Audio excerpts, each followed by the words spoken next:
Okay, so today we're going to talk about limits. So the format for limits will be the limit of f of x as x approaches a.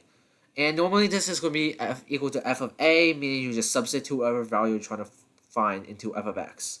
So in this case, if you're trying to say as x approaches, limit of f of x as x approaches 0, and this is f of x, it'll just be 0. Because as you get closer to 0, well, as you get closer to x equals 0, the function is going to be equal to, you're getting closer to y equals 0, okay? So then you also can read it as limit of f of x as x approaches a from the left, indicated by this negative superscript. That just means that you're going to approach 0, if this was 0 in this case. You're going to approach it from the values less than 0. So from here, from let's say negative infinity up to 0. And you want to see what it approaches. So as you get closer from the left, as you see in this graph. And then similarly, the limit of f of x as x approaches a from the right, you just go from all the values greater than 0 and go smaller until you hit the point just before 0, and as you see, you're going to be approaching 0 yet again. So then that brings us to an interesting point. What if these two don't match? What if you have a function that looks like the absolute value?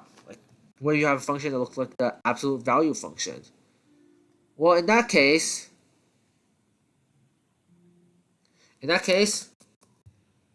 it does not exist. Okay? Well, is that the absolute value? No, the absolute value function divided by x. So if it looked like this,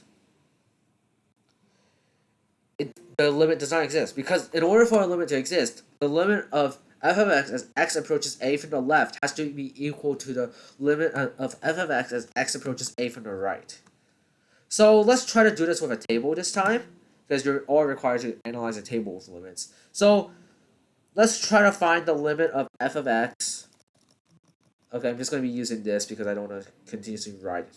So let's just find the limit of f of x as x approaches 2. Okay? Okay, we're going to ignore that for now. So as you approach 2 from the left, okay, generally with tables you want to use this rule and see from each side. So from the left, so all the values less than 2. Notice that 2 does not exist here. Even if it did exist and just say 2 like 8, we ignore it because we want to go to the value that is directly before 2 from the left. So in this case, that would be 1.999. So it's the greatest value that is less than 2. If that makes sense. So as you see, it's 2.999. And since it's getting closer to what seems to be free, we can say this is equal to free. Similarly, from the limit of f of x as x approaches 2 from the right, we go to find the smallest value that is greater than 2, and that is 2.01, and we see it's 3.002, so yet again it approaches free. Since free equals free, the limit exists, so the answer would be free.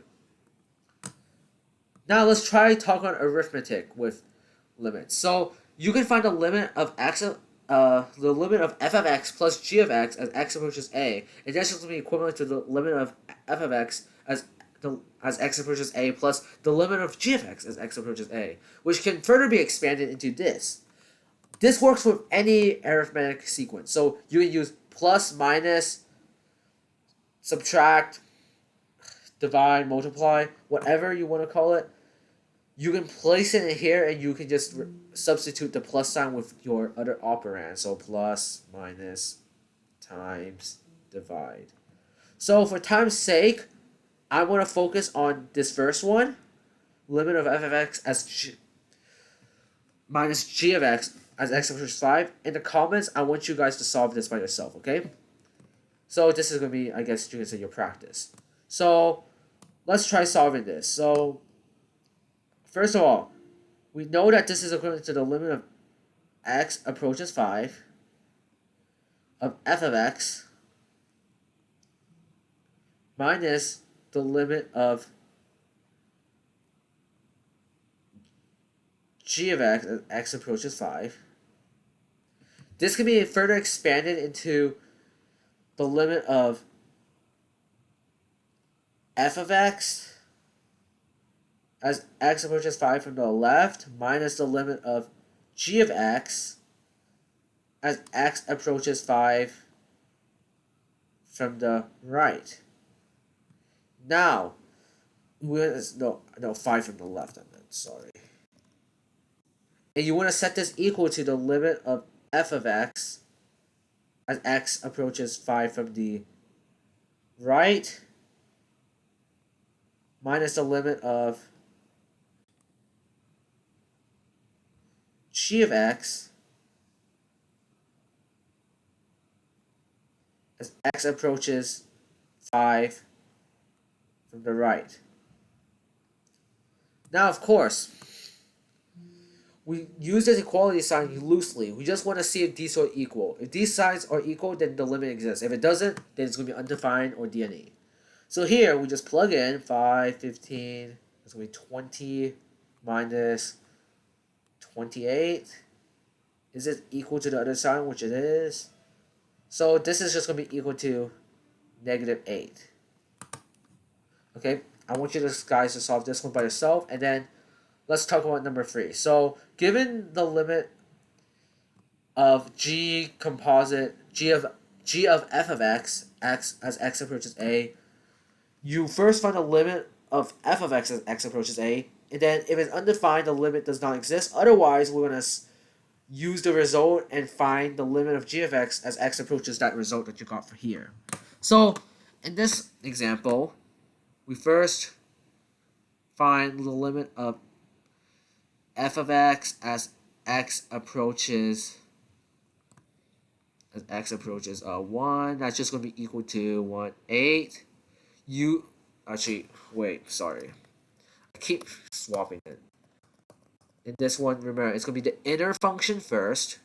You find it as x approaches g of x, and that's going to be 4. And then, sorry, I keep saying it wrong, but the limit of f of x as x approaches 4, because that's the result that you got here, and that's just going to be equal to 12, 17. Okay, that's basically how you do any composite function. Of course, you would also be expected to do this from a graph, and if that's the case, you would want to try to, like I said, use the rule for the existence of a limit and separate it into its left and right components. Okay, these are just trigonometric identities that you're going to need to know. The most trigonometric limits you're just going to plug in, but if it doesn't work, try using these. But these are going to be mostly in play when it comes to more rare cases, or like when you talk about derivatives and integrals later on in the year. So on the topic of indeterminate forms, so an indeterminate form is 0 over 0. If you ever plug in and see 0 over 0, then you have to do one of 3 steps, okay? So you can factor, multiply with a conjugate, or use trigonometry with those identities as we shown before. So here, the limit as x approaches 1, well, the limit of x squared plus 3x minus 4 over x minus 1 as x approaches 1. So with this, when you plug in, that's just going to be 1 plus 3 minus 4, and 1 minus 1, which is 0 over 0. Note that you can never write equals to. You cannot say this is equal to 0 over 0, because nothing can be equal to an indeterminate form. So after you write 0 over 0, what you want to do now is rewrite the problem using one of those 3 strategies. And the strategy that I want to use here is factoring. So the limit of x plus the limit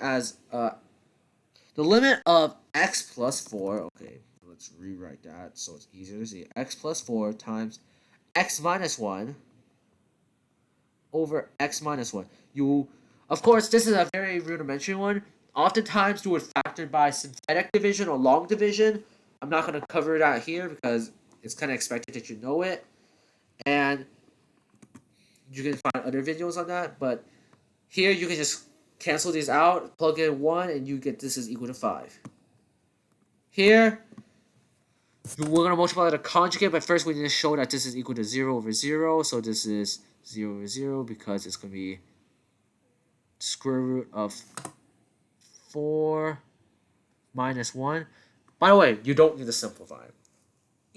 In calculus, 1 plus 4 is an acceptable answer. Because we are not grading, well, not we, I can't really say we, but the College Board or any of your teachers aren't going to be grading you based on your third grade or first grade math. If you can show that you can get to the correct answer and have the correct processes, you get the points. Okay, with that said, since this is 0 over 0, we're going to need to multiply by the conjugate. So, okay, first of all, you cannot forget this limit. You have to write this in every single step, or else you're going to lose points. Because it becomes a different problem entirely.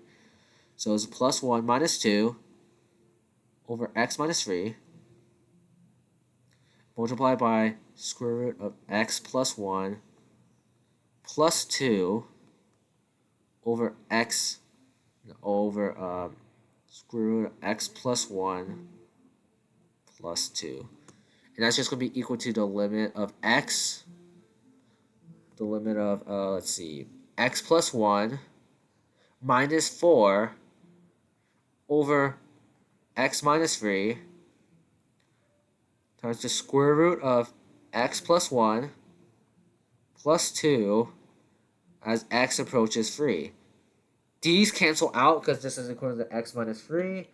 And then you're just left with 1 over square root of x plus 1 plus 2. You plug in and you get this is equal to 1/4.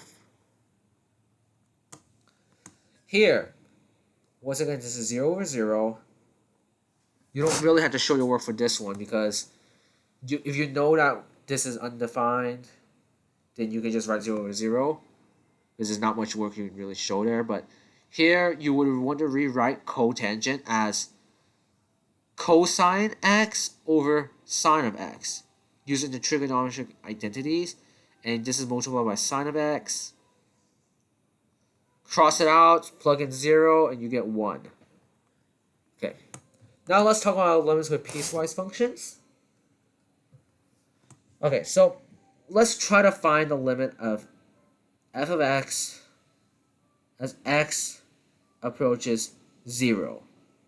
So, in this case, we're going to ignore x equals 0. Because, remember, what we're trying to find is as you get so much closer to your a, which is 0 in this case, what number is it going towards? We're not gonna care about this.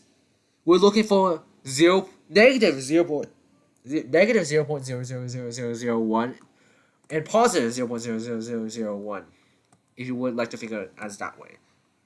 But first of all, what we're gonna do is we're gonna compare the limit of f of x as x approaches 0 from the left and the limit of f of x as x approaches 0 from the right. So, like I said earlier, you're looking for the greatest value that is less than 0. And that would just be negative 0.0, infinite amount of zeros, and then a 1, which means we'll be using this function. And we're going to plug in 0 here, and we get 2. And then, we're going to plug, then here, similarly, we're looking for the smallest value that is greater than 0, which is going to be 0.0 followed by a bunch of 1s. Well, 0.000, infinite amount of zeros, then a 1.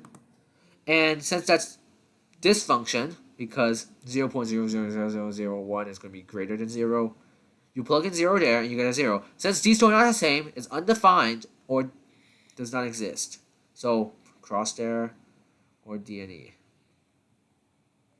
Now, that covers all of the things for this part of the video. I'll see you next time in part 2, talk about continuity and theorems.